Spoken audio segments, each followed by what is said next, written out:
माताओं विश्वास मानो, विश्वास मानो। आपके घर में कितनी शांति थी, तुम्हारा स्वामी आपको भरपूर दुलार देता था, पर तुमने किसी दूसरे का नंबर यदि ले लिया, उसी दिन घर में संकट प्रारंभ हो चुका है। संकट प्रारंभ हो गया, क्योंकि नंबर दूसरे के आ चुके हैं। वैद्य जी कहाँ, कोठारी जी, वैद्य जी ऐसे ही चले जाओगे क्या? एक शिष्य तो बना जाओ। एक सुशील वैद्य जयपुर में, उन्होंने अपनी सैकड़ों शिष्य बना दिए। अब वो तो नहीं रहे, पर उनके शिष्य काम कर रहे हैं। तो आप भी, आपको ना मिले तो मैं बता देता हूँ, इनको पकड़ लो, कन्नू मन्नू को सबको, बोले 1 घंटा बेटा बैठो, हम पढ़ा रहे हैं। क्या? वैद्य शास्त्र। मतलब ये सोचो, व्यापार नहीं, धर्म सुरक्षित। कोई आज धर्मात्मा यहाँ अस्वस्थ हो गया, आपने तुरंत उसकी नाड़ी देख के ठीक कर दिया, और धर्म ध्यान में लग गया।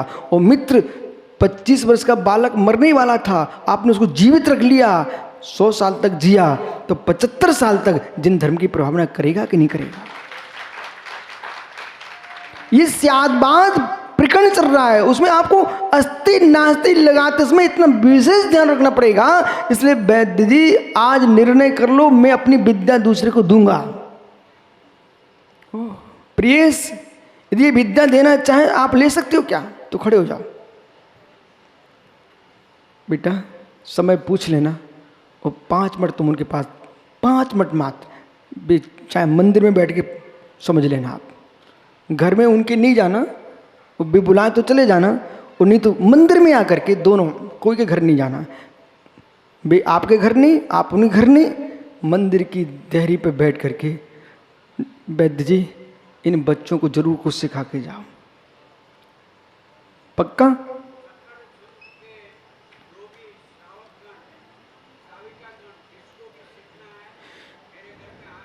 मित्र, और यदि आपको, सुनो, शरीर की चिकित्सा सीखना तो उनके पास चले जाना, और आत्मा के रोग ठीक करना हो तो मेरे पास आ जाना। आप सबको पूरी छूट है।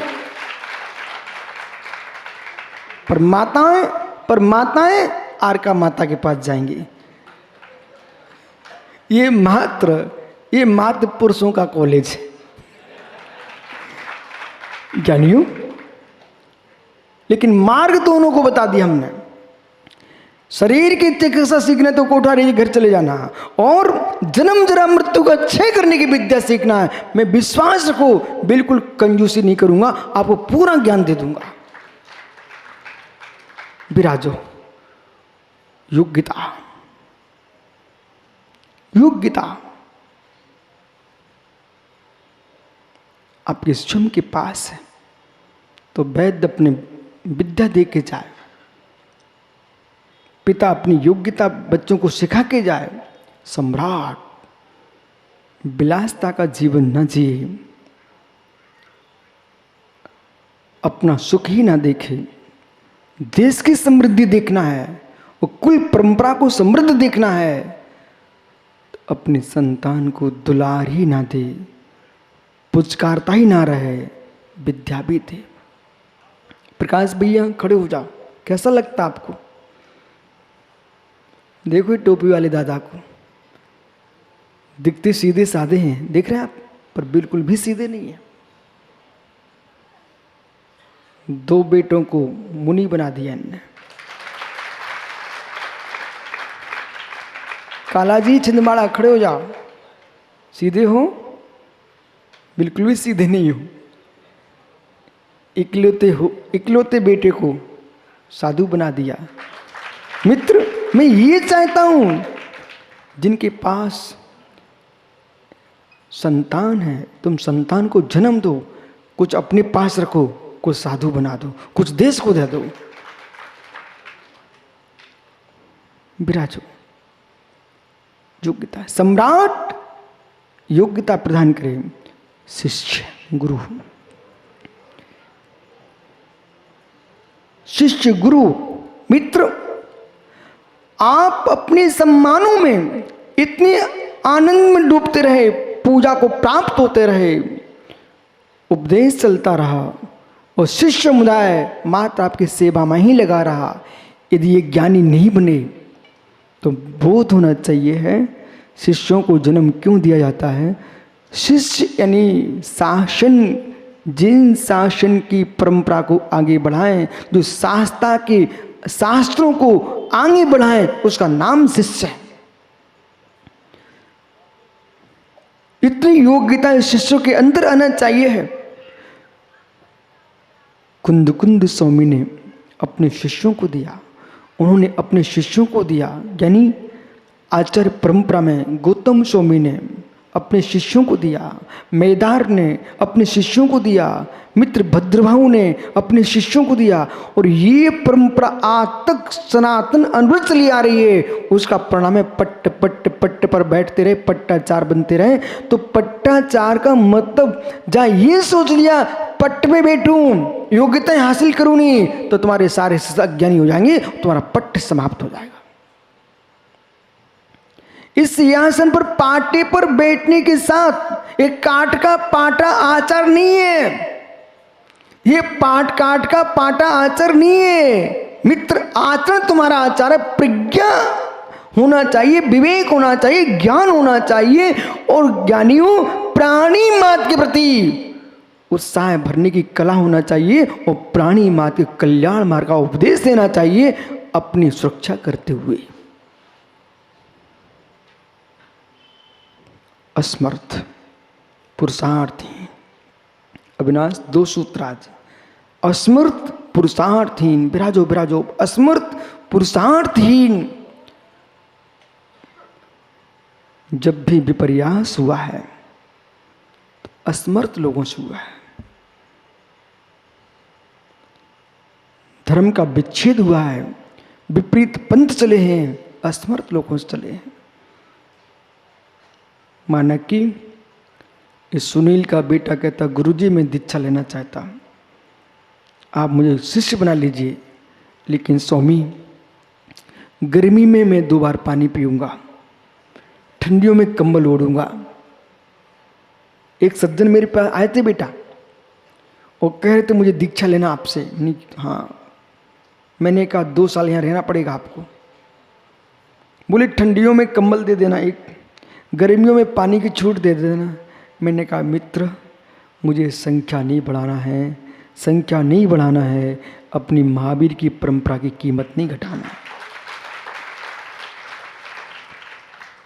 असमर्थ लोगों से संख्या बढ़ सकती है, गुणवत्ता नष्ट हो जाएगी। देश के नेताओं को चाहिए अपनी मंत्री परिषद को बढ़ाएं, लेकिन सम्मान के लिए असमर्थों को ना आगे ले जाएं, समर्थवानों को आगे ले चलें। कोई भी प्रांत का सरकारें हो, चाहे राष्ट्र केंद्र की हो, अपनों का सम्मान देने के लिए आगे न लाएं, देश की रक्षा करने वालों को आगे लाएं। तिरंगे की बहुत बात चल रही ना, तो तिरंगा फैल ना हो पाए, जो तिरंगे की शान रख पाए। मेरे मित्र, नेताओं के घर में छापा पड़े तो तुम क्या नेतागिरी करोगे? विश्वास समाप्त, विश्वास समाप्त। मतलब राजा के घर में अधिकारी जाकर के कहें तुम ये क्या कर रहे हो? बालक बोले गुरुजी दीक्षा दे दो। मैंने कहा बेटा ये दीक्षा इंद्रिय सुखा की अनुभूति के लिए नहीं है, ये दीक्षा आप सुख की अनुभूति के लिए है। तुम कष्ट सहन करना सीख लोगे तो कष्ट दूर हो जाएंगे। बेटा मालूम ये जिन दीक्षा कैसी है? पैर में कांटा चुभा है, उस कांटे को कैसे निकालोगे आप? धोखे से कांटा लग गया, अब कांटा कैसे निकलेगा? क्या बिना कष्ट के कांटा निकल सकता है? जो पैर में जा चुका है वो बिना कष्ट के नहीं निकल सकता। क्योंकि सुई लगाओगे तब भी थोड़ा तो दर्द होगा, और कांटे से कांटा भी निकालोगे तो दर्द होगा। लेकिन यदि आप चाहो कि बिल्कुल भी दर्द नहीं होना चाहिए, तो बेटा अब तुम पैर गला लेना, पैर गला लेना। साधु जीवन का जो दुख है, जिसको आप दुख दिखता है, वो मेरे मित्र ऐसा है जैसे पैर के लगे कांटे को निकालने के लिए अलग से कांटा चुभाया जाता है, और जब निकल आए तो कितना सुख होता है। ऐसे कर्मों के कांटे निकालने के लिए संयम की सुई चुभोना पड़ती है। जब मेरे मित्र कर्मों के कांटे निकल जाएंगे हर समय के लिए, तो परम सुखी हो जाओगे। विराजो, विचार कर लेना, कंबल नहीं मिलेगा पर ओहो, नहीं तो बाबूजी करे कंबल मिल जाए ठंडियों में और गर्मियों में पानी पीने को मिल जाए। बालक 24 घंटे में एक बार पानी मिलेगा, उसी समय भोजन, उसी समय पानी। इसके बाद कोई अंतरा आ गया, ना भोजन ना पानी, तो क्या मिलेगा? समता भाव का पान करो। इतने सामर्थ्य है, तब लगता है कि ये यथार्थ में जो आचार्यों ने यूं लिखा, कलो काले चले चित्ते देश चांडाट कीट के ये चित्त चमत्कारा जिन रूप धरा नरा। कलयुग में चित्त चलेमान है, दे अन्य का कीड़ा है। ऐसे काल में भी जिन रूप को धारण करने वाले मनुष्य दिख जाए, ये कलयुग का चमत्कार है। असमर्थ आचार्य अपने जीते जी शिष्यों को इतना योग्य करके जाएं, इतना योग करके जाएं, जिससे भावी आचार परंपरा सुव्यवस्थित हो। असमर्थता एक प्रकार की नहीं है, शरीर की असमर्थ, धन के असमर्थ, बुद्धि के असमर्थ, विवेक के असमर्थ, अनेक प्रकार के असमर्थ लोग होते हैं। असमर्थ लोगों से सलाह लेने मत जाना। अब असमर्थ ने क्या किया? बनते ही स्वर्ग होता है, किसने देखा? बनते ही नरक होता है, किसने देखा? हो बालक मित्र खड़ा हो जाए ना, वो भैया के पीछे बैठे सबसे, हाँ आप ऐसे ही बुरा बेटे, खड़े हो जाओ, पीछे मत देखो, तुम बालक हो, कोई बात नहीं है। आप ये बताइए, मेरी तरफ देखना, मात्र मेरी तरफ देखना, इधर उधर मत झांकना। तुम्हारे पीछे, आपके पीछे वो अनिल कासलीवाल है, कौन सी सीट पर बैठा हुआ है? उनके बगल में मंदिर के ट्रस्टी बैठे हुए हैं, चंदू भाई बैठे हैं, दोस्ती जी बैठे हैं। ये बताइए कौन व्यक्ति कौन सी कुर्सी पे बैठा है? जल्दी बोल मित्र। चंदू भैया बैठो, नहीं तो देख लेगा अभी। मित्र बोल। नहीं बता सकते, ठीक है, बोल बोल भाई बोल। जयेश आप ही खड़े हो जाओ। अपनी गाल पर हाथ रखे पीछे कौन बैठा है?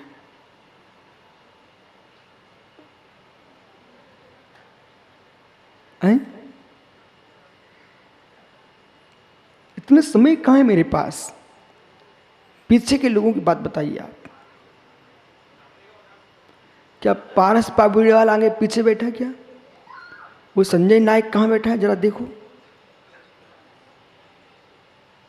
ठहरिए मित्र, आप देख नहीं सकते हो पीछे का, बता नहीं सकते हो, इसका मतलब ये लोग नहीं है ना? नहीं है ना? पीछे कोई नहीं है ना? बोलो बोलो, तीनों मिलकर बोलो ना, मैं अकेला बोल रहा हूं। मित्र कैसे कैसे लोग बैठे हुए हैं? बोलूं? बस अब बैठ जाओ तो तीनों। कुछ देखा दृश्य आपने? इन तीनों को हमने खड़ा किया, एक ने भी पीछे कौन बैठा बता नहीं पाए। यदि सज्जन है इसने बोल दिया मैं नहीं बता पा रहा हूं पर पीछे कुछ है। ये दुर्जन होते तो मालूम क्या बोलते? पीछे कुछ भी नहीं है, पीछे कुछ भी नहीं है। ओ दुर्जनो, इसका नाम है दुर्नय। जो सापेक्षता छोड़ करके बात करे उस नय का नाम है दुर्नय। अब जब तीनों से पूछा तुम्हारे पीछे कौन है, नहीं बता पाए।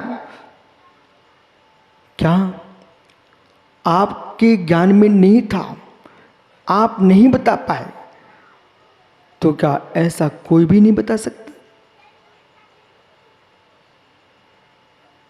अपनी असमर्थता व्यक्त कीजिए।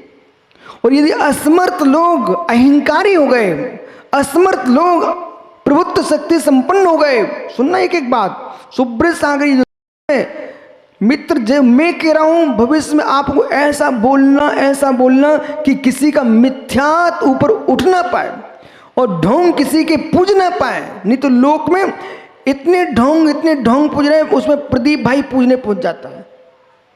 मित्र, एक जगह जुलूस निकल रहा था, वो जुलूस निकलते एक श्वान आया, अपना काम करके चला गया रास्ते में।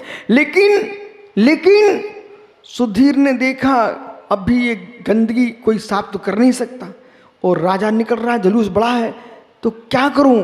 एक फूलों की टोकनी लाया, उसे पटक दी। किस पर? जहां श्वान मल छोड़ के गया था। आहा, प्रदीप विश्वराज सोचता है कि जो भी आ रहा वो देख रहा, पत्रकार होकर खड़ा देख रहा था, कोई देवता इसके अंदर है। सभी आए एक एक फूल छोड़ के चले जाए, सभी आए एक एक फूल छोड़ के चले जाए। मालूम ढेर लग गया फूलों का। अब प्रदीप कहता है ये सब पागल लोग हैं, इतना बड़ा देवता है, इतने फूलों के ढेर लग गए, मैं पत्रकार हूं, मैं तो अंदर हाथ डाल के पैर छूंगा और फोटो खींचूंगा। कैलाश विश्व परिवार के बेटा, इतने समझदार नेता के पुत्र होकर के भाई साहब ने क्या किया मालूम? अच्छा मस्त, और कहा प्रियेश पकड़ मोबाइल, फोटो खींच। ओहो, बेटे को मोबाइल पकड़ा दी, बोले फोटो खींच बेटा, क्योंकि अपन पत्रिका में देंगे विश्व परिवार पेपर में। ओहो, और क्या किया? और जैसे ही अंदर डाला एकदम, और जैसे निकाला